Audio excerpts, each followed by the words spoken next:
literally the last 48 hours here in California have been extremely challenging, starting with the tragic shooting in Thousand Oaks and requirement to support the communities in Ventura County, followed by the fire that broke out up in Butte County, the Camp Fire, which has been an extremely challenging fire and has resulted in significant and catastrophic loss for that community, the communities of Paradise specifically, just outside of Chico.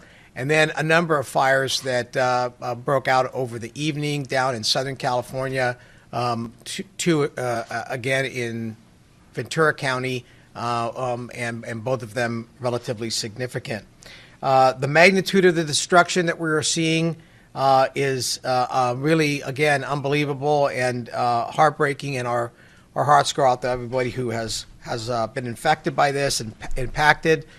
We know that there have been injuries, and we know that there have been loss of life, and we are still accounting for that and working with our local authorities who will, as they get a better handle on the number of fatalities and people impacted, will start to share that information as it gets confirmed.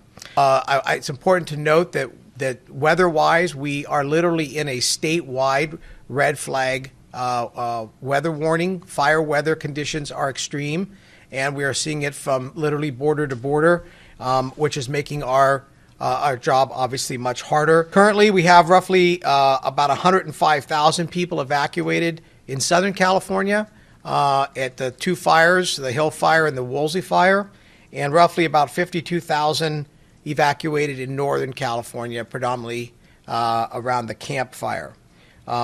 Roughly 1,860 mutual aid firefighters from fire departments up and down California. These are local government fire agencies that participate in the mutual aid system that are responding to these fires throughout California. That's nearly 500 mutual aid fire engines. We have reached out to Oregon, Nevada, Arizona, New Mexico, Wyoming, and Washington for seeing how many resources that we can get to come in. We are not just responding to what's in front of us, but we are also contemplating what the next 24 and 48 hours are going to look like. We know that the winds will die down, but then we are going to be picking up another wind event that'll be starting late Sunday and going into early next week. So we really need to be thinking about this from a strategic standpoint.